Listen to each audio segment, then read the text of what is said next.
سورہ الدخان تعارف. سورہ الدخان مکیہ ہے اور یہ سورہ الزخرف کے بعد نازل ہوئی. ترتیب میں بھی اس کو یہاں رکھ دیا گیا. اور یہ جو سورہ الدخان ہے، اس سورہ الدخان کے اندر 3 رکوع ہیں، 57 یا 59 آیتیں ہیں اور 346 کلمات ہیں، 1431 حروف ہیں. اور اس کے جو مضامین ہیں وہ دراصل قرآن مجید ایک نسبت والی کتاب ہے. اس کو جس رات میں اتارا گیا وہ رات نسبت اور برکت والی، جس ہستی پر اتارا گیا وہ ہستی نسبت و برکت والی. قرآن خود نسبت اور برکت والا. تو گزشتہ قوموں کے حالات سنائے گئے اس پوری صورت میں. عذاب اور ثواب کی باتیں کی گئیں، متقین اور منکرین کا بیان کیا گیا، جنت اور دوزخ کا واضح بیان کر کے دین اسلام کی طرف کامل دعوت دی گئی اور محبوب محمد عربی صلی اللہ علیہ وسلم کی شان اور مقام کا بیان کیا گیا. اس کے خواص سن لیجئے. جن لوگوں کا معدہ اکثر خراب رہتا ہو، پیچش لگے رہتے ہوں، کوئی چیز ہضم نہ ہوتی ہو، تو وہ اس سورت کو پڑھ کر دم کریں. اور جو دوا استعمال کرتے ہیں اس پر بھی اس سورت کو دم کریں. اگر 40 دن روزانہ ایک مرتبہ اس سورت کو پڑھ کر ہاتھوں پہ دم کر کے اپنے پیٹ پر پھیر دیے جائیں تو معدے کا السر، معدے کی بیماریاں، پیٹ کی بیماریاں وہ سب کے سب ختم ہو جاتی ہیں. اور پیٹ کے لحاظ سے تمام مریض اللہ پاک ان کو شفا عطا فرما دیتا ہے. سورہ الدخان رکوع نمبر 1. تلاوت. بسم اللہ الرحمن الرحیم. اللہ کے نام سے شروع جو نہایت مہربان رحم والا. حامیم والکتاب المبین انا انزلناه فی لیلة مبارکۃ انا كنا منذرین فیہا یفرق کل امر حکیم امرا من عندنا انا كنا مرسلین رحمتا من ربک انه هو السمیع العلیم رب السماوات والارض وما بینهما ان کنتم موقنین لا الہ الا هو یحیی ویمیت ربکم ورب آبائکم الأولين بل هم في شك يلعبون فارتقب يوم تأتي السماء بدخان مبين يغشى الناس هذا عذاب أليم ربنا اكشف عنا العذاب إنا مؤمنون أنى لهم الذكرى وقد جاءهم رسول مبين ثم تولوا عنه وقالوا معلم مجنون إنا كاشف العذاب قليلا إنكم عائدون يوم نبتش البتشة الكبرى إنا منتقمون ولقد فتنا قبلهم قوم فرعون وجاءهم رسول كريم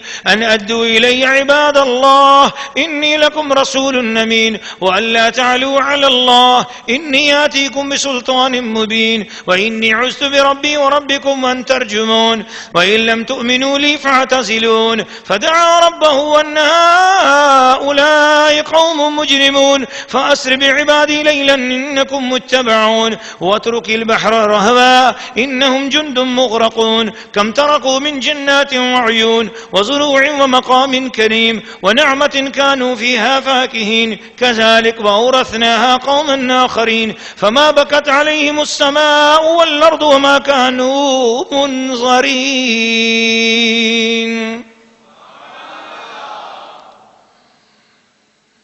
سورہ الدخان رکوع نمبر 1. ترجمہ کنز الایمان.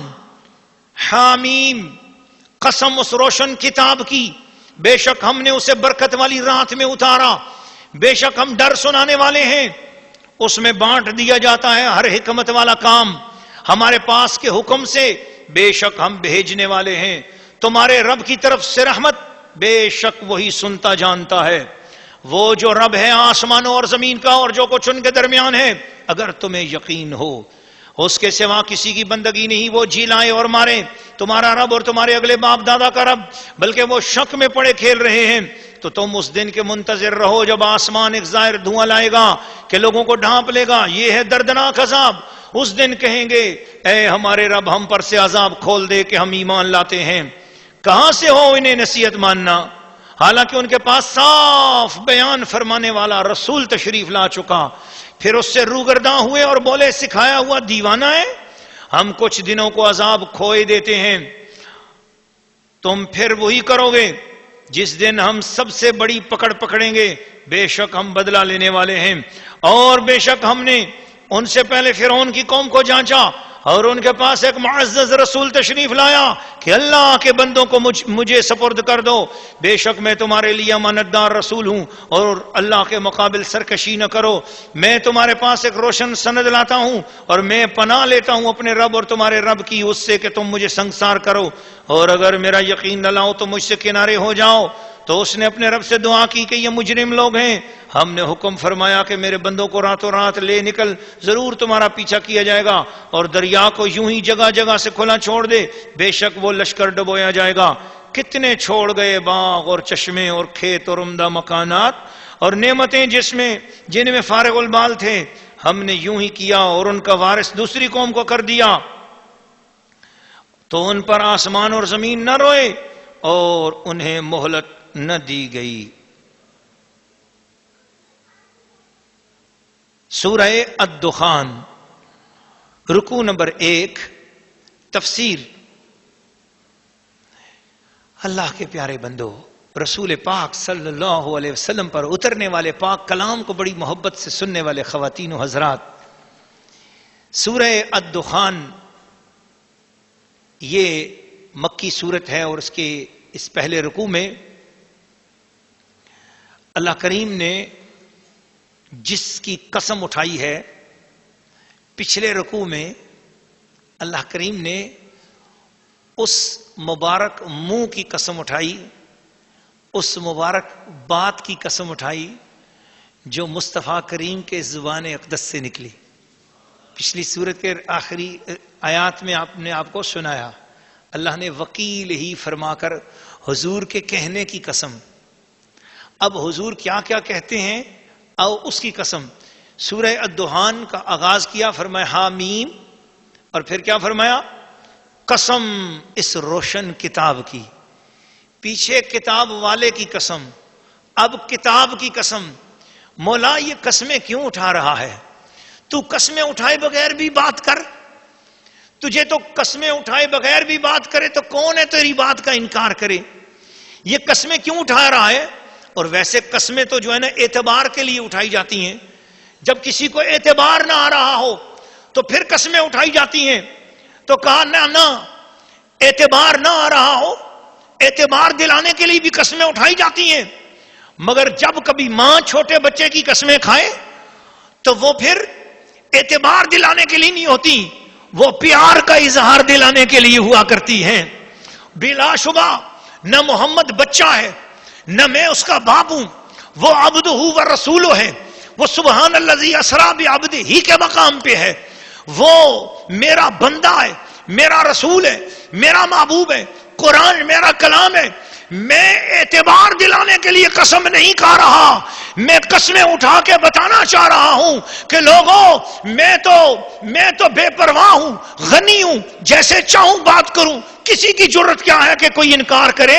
جب مجھے پتا ہے کہ مخلوق میری بات ماننے پہ مجبور ہے، اس کے باوجود اگر میں قسم اٹھا رہا ہوں تو دو ہی صورتیں ہیں، یا جس کی قسم اٹھا رہا ہوں وہ ہے بڑی عزت والا، بڑا اہم ہے، اس کی اہمیت کے لیے قسم اٹھا رہا ہوں، یا ہے بڑا پیارا، اس کے پیار کے لیے قسم اٹھا رہا ہوں۔ انا انزلناہ فی لیلۃ مبارکہ، لوگوں اس قرآن کو ہم نے بڑی برکت والی رات میں اتارا۔ خود قرآن ھذا کتاب انزلناہ مبارک، یہ قرآن برکت والا، جس رات میں آیا وہ رات برکت والی۔ کیسی برکت والی ہے پتہ ہے آپ کو؟ لیلۃ القدر خیر من الف شہر. 27 رمضان کی رات مغرب کی نماز آپ نے پڑھی، عصر کی نماز آپ نے پڑھی، ابھی 27 رمضان کی رات تھی، 26واں دن تھا، رات مغرب کے بعد شروع ہوئی 27ویں، عصر پڑھی. فرشتوں نے پوچھا رب کریم میں بندے نے نماز پڑھی ہے، اس کا کیا حساب لکھوں؟ فرمایا لکھو اس نے رمضان کے ایک دن میں عصر کی نماز پڑھی. تھوڑی دیر بعد مغرب کی اذان ہوئی، 27ویں شب لگ گئی. اب اس نے نماز مغرب کی پڑھی، فرشتہ اسی معمول کے مطابق لکھنے لگا. رب نے پوچھا کیا کرنے لگے ہو؟ مولا اس نے رمضان میں مغرب پڑھی. فرمایا یہ دیکھو تو صحیح رات کون سی ہے؟ رات لیلۃ القدر ہے. تو پھر کیا لکھوں؟ لکھو اس نے 1000 مہینے تک مغرب کی نماز پڑھی.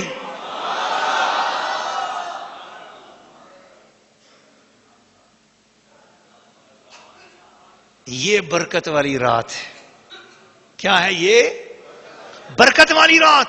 تو جس رات میں قرآن آیا وہ رات بھی برکت والی، اور جو قرآن آیا وہ قرآن بھی برکت والا. جس رسول پہ آئی ہے وہ رسول بھی برکت والا. تو لوگوں تم برکتیں ڈھونڈتے پھرتے ہو مال میں، برکتیں ڈھونڈتے پھرتے ہو دولت میں، برکتیں یہاں نہیں، برکتیں ساری تو میں نے مدینے میں رکھ دی یا قرآن میں رکھ دی. آؤ تم اگر برکت چاہتے ہو تو ایک ہی طریقہ ہے، یا قرآن سے جڑ جاؤ یا مدینے والے سے جڑ جاؤ. تم مدینے والے سے درود و سلام کے ذریعے جڑ جاؤ گے تب بھی برکت مل جائے گی، قرآن کے ذریعے جڑ جاؤ گے تب بھی برکت مل جائے گی. اپنا مال قرآن پہ خرچ کرو، مال برکت والا ہو جائے گا. اپنا وقت قرآن پہ خرچ کرو، تمہارا وقت تمہاری عمر میں برکت ہو جائے گی. اپنی صحت قرآن پہ خرچ کرو، تمہاری صحت برکت والی ہو جائے گی.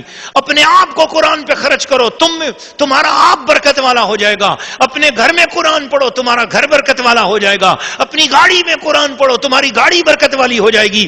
اپنے بزنس میں قرآن پڑھو، تمہارا بزنس برکت والا ہو جائے گا.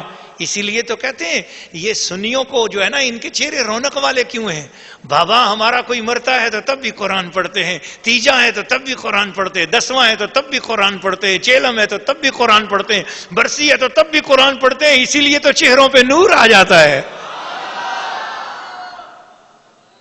قرآن برکت لاتا ہے. اتنی زیادہ ہم نے جناب علی مدرسے بنا دیے لیکن ہمارے ہاں برکت نہیں ہے. یہ کیا بات ہے؟ یہ سنیوں کے ہاں برکت بہت ہے. ہاں بابا برکت اس لیے ہے کہ قرآن کے ساتھ جڑے ہوئے ہیں، قرآن والے رسول کے ساتھ جڑے ہوئے ہیں، قرآن پڑھتے ہیں الحمدللہ، اور ہمارا قرآن ہماری رہنمائی کر رہا ہے. اور قرآن، اور یہ یاد رکھ لینا میں آپ کو علی وجہ البصیرت کہہ رہا ہوں، اس لیے نہیں کہ میں بریلوی ہوں اور بریلوی ہونے کی وجہ سے جو ہے نا میں قرآن مجید کو بیان کر رہا ہوں. استغفر اللہ العظیم، لا حول ولا قوت الا باللہ العلی العظیم. میں بالکل اس لحاظ سے کہ میں قرآن مجید کو اپنے مسلک کی طرف سے وہ بات کر کے قرآن مجید کو موڑوں، توبہ استغفار، لا حول ولا قوت الا باللہ العلی العظیم. اللہ تعالیٰ ہمیں ایسی بددیانتی سے بچائے. اور ہم نے اپنی قبر میں بھی جانا ہے. میں نے قرآن مجید پوری ایمانداری کے ساتھ الحمدللہ مطالعہ کیا، اور اپنوں بیگانوں سب کی تفسیریں میں نے پڑھی ہیں. یہ میں آپ کو عرض کرنا چاہتا ہوں، میں کبھی بھی یہ نہیں کہ میں صرف اپنے مسلک کے لوگوں کی تفسیریں پڑھوں اور صرف اپنے مسلک کے حوالے سے جو ہے نا اس کے ترجمے کو اپنی طرف لے کے آؤں. تو بس استغفار، ایسی بات نہیں. جو بات مجھے حق لگی الحمدللہ علی وجہ البصیرت میں نے حق کے طور پر بیان کی الحمدللہ. اور میں کسی بھی مسلک وغیرہ کے اپنے ذہن میں رکھ کر کسی پر تنقید، کسی پر چوٹ کرنے کے حوالے سے تفسیر نہیں بیان کر رہا ہوں. میں صرف اللہ اور اس کے رسول کی رضا کی خاطر بیان کر رہا ہوں. اب وہ کسی کے حق میں جا رہی ہے یا کسی کے خلاف ہو رہی ہے یہ سمجھنے والے کی بات ہے. اور یا یہ وہ خود بخود جو ہے نا وہ قرآن جدھر جا رہا ہے بس ہم قرآن کے پیچھے جا رہے ہیں، قرآن ہمیں جدھر لے کے جا رہا ہے ہم قرآن مجید کے پیچھے جا رہے ہیں، قرآن کو اپنے پیچھے نہیں لے کے آ رہے. اور استغفر اللہ العظیم، اللہ تعالیٰ ایسی بے ادبی سے بچائے. جو قرآن کہہ رہا ہے ہم اس پر ایمان لا رہے ہیں اور اس قرآن کے پیچھے پیچھے ہم چل رہے ہیں. تو اس لیے میں یہ بات کر رہا ہوں. تو یہ تیجے 10ویں یا 40ویں کی اگر بات کر لی تو کوئی یہ نہ سوچے کہ جناب علی یہ کیوں. میں نے وہ برکت کے لفظ سے بات کی ہے، وہ برکت کے لفظ سے. تو اور تفسیر صوفیانہ کے اندر یہ مفسرین کرام نے اسے اختیار کیا ہے. تو اس لیے میں نے وہ برکت ہوتی ہے، اور قرآن کی برکت ہے، بے شک قرآن برکت دیتا ہے، قرآن برکت دیتا ہے۔ آج تک مجھے کوئی دنیا میں اسلامک یونیورسٹی اسلام آباد میں تھا، وہاں ہمارے مصر سے میرے استاد گرامی تھے، مصر سے تشریف لائے ہوئے تھے، انہوں نے بہت خوبصورت بات کہی تھی۔ وہ کہنے لگے کہ پوری دنیا میں آج تک ایک حافظ قرآن ایسا نہیں دکھا سکتے۔ اللہ کتنی برکت دیتا ہے قرآن کی برکت سے۔ ایک حافظ قرآن جس نے قرآن کی وجہ سے وہ بھوکا مرا ہو، قرآن حفظ کیا ہے اور اس کے بعد وہ اس لیے بھوکا مر گیا ہو یا اس نے خودکشی کی ہو کہ جی وہ جو ہے نا اس کو بھوک ستا رہی تھی، اس کے گھر میں روزی نہیں تھی، اس لیے حافظ ہو اور وہ بھوکا مر گیا ہو قرآن کی وجہ سے، ایسا نہیں ہے۔ ہاں حافظوں کے ہاں تو اتنی روٹیاں آتی ہیں کہ وہ پل پل کے موٹے ہو جاتے ہیں جی، اور لوگ کہتے ہیں یار یہ تو اتنا کھاتے ہیں، تو یہ کیوں؟ اللہ برکت عطا کرتا ہے، اللہ برکت عطا کرتا ہے۔ میں لاہور میں تھا، ایک بچی تھی قرآن مجید کی، وہ معلمہ تھی، بچوں کو پڑھاتی تھی، تو اس کو کئی بہت خطرناک قسم کی بیماری تھی جس کا علاج کسی بھی ڈاکٹر کے پاس نہیں تھا، تو مگر وہ بچوں کو پڑھاتی تھی قرآن پاک بڑی محبت سے، تو وہ 8 سال تک پڑھاتی رہی، تو اور وہ ٹھیک ٹھاک رہی۔ تو جس دن اس نے فوت ہونا تھا، اس دن کی بات ہے، صبح سویرے وہ اٹھی اور اس نے اپنے آپ کو قرآن مجید کے لیے تیار کیا، تو جس وقت وہ پڑھانے کے لیے بیٹھی تو سہیلیوں سے یا شاگرد جو اور لڑکیاں سامنے تھیں بیٹھی پڑھ رہی تھیں، ان سے کہنے لگی کہ دعا کرو، میں ابھی آج تمہیں یاسین شریف پڑھاتی ہوں، تو یاسین پڑھ رہی ہوں نا، جب میں اس کا آخری لفظ پڑھوں تو میری روح پرواز ہو جائے۔ تو وہ کہنے لگی بی بی آپ کیا کہتی ہو؟ وہاں پنجاب میں جو پڑھانے والی ہوتی ہیں ان کو بی بی یا باجی کہا جاتا ہے۔ تو وہ کہنے لگی بس چلو تم بھی پڑھو، سب مل کر پڑھ رہی ہیں، انہوں نے سمجھا ایسے مذاق کر رہی ہیں۔ پڑھتے پڑھتے جب سورہ یاسین کا آخری انما امرہ اذا اراد شیئا ان یقول له کن فیکون فسبحان الذی بیدہ ملکوت کل شیء والیہ ترجعون، تمہیں اسی کی طرف پلٹنا ہے بس، وَإِلَيْهِ تُرْجَعُونَ اس نے کہا تو ایسے اس کا سر نیچے ہو گیا۔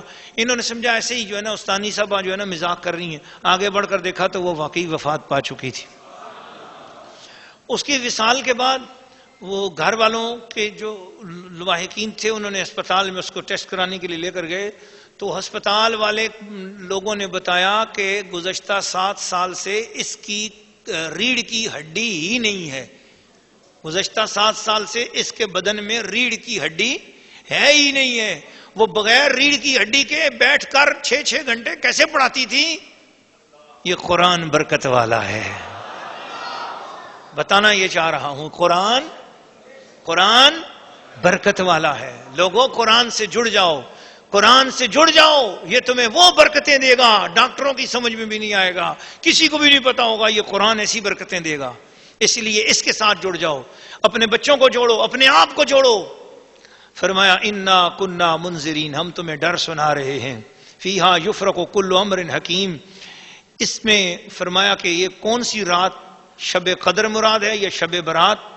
اس شب میں قرآن پاک بتمام لوح محفوظ سے آسمان دنیا کی طرف اتارا گیا، پھر وہاں سے حضرت جبرائیل 23 سال کے عرصے میں تھوڑا تھوڑا لے کر نازل ہوئے۔ اس شب کو شب مبارکہ اس لیے فرمایا کہ اس میں قرآن پاک نازل ہوا، اور ہمیشہ اس شب میں خیر و برکت نازل ہوتی ہے اور دعائیں قبول ہوتی ہیں۔ پھر اس کے بعد آگے فرعون کا واقعہ سنایا اور اس کی ساری تفصیلات ہیں۔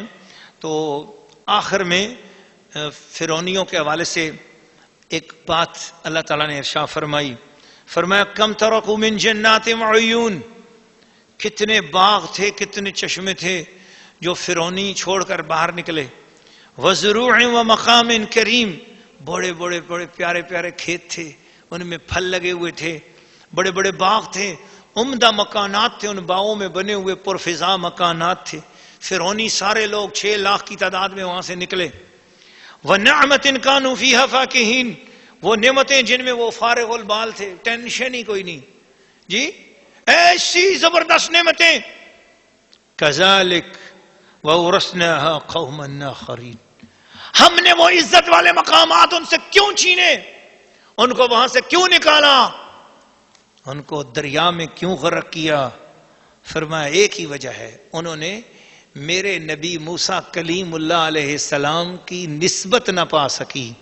پتا چلا نسبت رسول جو چھوڑ دے، جو نسبت رسول سے ہٹ جائے، اسے دنیا میں بھی اللہ تعالیٰ ذلیل و رسوا کر دیتا ہے، اور اسے آخرت میں بھی اس کے پاس کچھ نہیں رہنے دیتا، اور جب نبی کے دامن کے ساتھ لگ جائیں اسے اس جہان میں بھی برکت ملتی ہے اور اسے اس جہان میں بھی عزت سے نوازا جاتا ہے۔ جب فرعون مر گیا تو کیا کہا؟ فما بکت علیہم السما، فرعونیوں کا لشکر جو غرق ہوا، فرعونی مر گئے، ان کی لاشیں جا رہی تھیں، فما بکت علیہم السماء والارض، کوئی آسمان میں بھی ان کے لیے نہ رویا اور زمین میں بھی کوئی نہ رویا۔ کیوں؟ وہ 6 لاکھ بنی اسرائیلیے دیکھ رہے تھے، جس ماں کے 15 بچے پروئے تھے نیزے میں، جب اس نے دیکھا فرعون غرق ہو رہا کہ اللہ تیرا شکر ہے دشمن مر رہا ہے، وہ خوش ہو رہی تھی۔ اور اسی طرح کسی کے بچے کو چھینا، کسی کو مارا، کسی کو ڈانٹا، کسی کو ڈپٹا، کسی کو گالی دی، کسی کی عزت تار کی، وہ سارے بدماش جب پانی میں غرق ہو رہے تھے ان کو بنی اسرائیل کی عورتیں دیکھ رہی تھیں اور کہہ رہی تھیں اے موسیٰ کلیم اللہ آپ پر سلام ہو، آپ کی برکت سے اللہ نے اس بلا سے ہمیں نجات دی، شکر الحمدللہ۔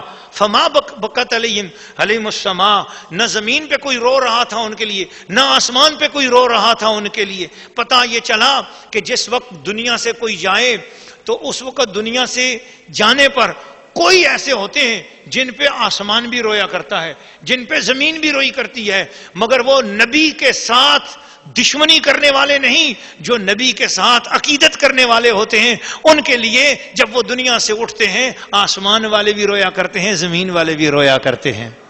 تو صدمہ کرنا یہ بھی ایک جائز چیز ہے۔ اسی لیے جب 10 محرم الحرام کو حضرت سید الشہداء امام حسین کا غم منایا جاتا ہے، یہ اس بنا پر ہے کہ وہ فما بکت علیہم السماء والارض، اس کی نقیض ہے کہ بے شک جو نافرمان ہیں ان پر نہ آسمان روتا ہے نہ زمین روتی ہے، مگر وہ تو نواسۂ رسول ہیں، اس لیے ان کی جو صدمہ ہے اس کے اندر زمین بھی شریک ہوتی ہے اور آسمان بھی شریک ہوتا ہے۔ اور یہ بات جب ہم کر رہے ہیں تو اس کا یہ مطلب نہیں ہے کہ ہم شیعہ ہونے کی بات کر رہے ہیں یا شیعوں کے حق میں کوئی بات ہو رہی ہے، نہ، ہاں انسان کو بیدار تو ہو لینے دو، ہر قوم پکارے گی ہمارے ہیں حسین۔ حسین صرف شیعوں کے نہیں ہیں، حسین الحمدللہ اہل سنت و جماعت کے تاجدار ہیں، ہمارے سروں کے تاج ہیں امام حسین علیہ السلام۔ تو اس لیے جہاں کوئی ایسی بات آتی ہے اس سے اگر وہ اس بات کا مطلب لیا جائے تو اس کو کسی مسلک کے ساتھ نہ جوڑ دیا جائے۔ دیکھا آپ نے شروع میں ہم نے وہ بات کی اور آخر میں ہماری یہ بات ہے۔ اب ہم کسی مسلک کے حق کی بات نہیں کر رہے، لیکن جو بات آ رہی ہے جو بھی اب وہ جدھر بھی جا رہی ہے، لیکن ہم وہ بات حق ہے تو انشاءاللہ العزیز ہم وہ بات بیان کرتے چلے جائیں گے انشاءاللہ۔ اور اللہ کرے قرآن کا کوئی حق ہماری زبان سے چھپا نہ رہے، اللہ کرے ہم اس حق کو بیان کرتے رہیں، آپ سنتے رہیں۔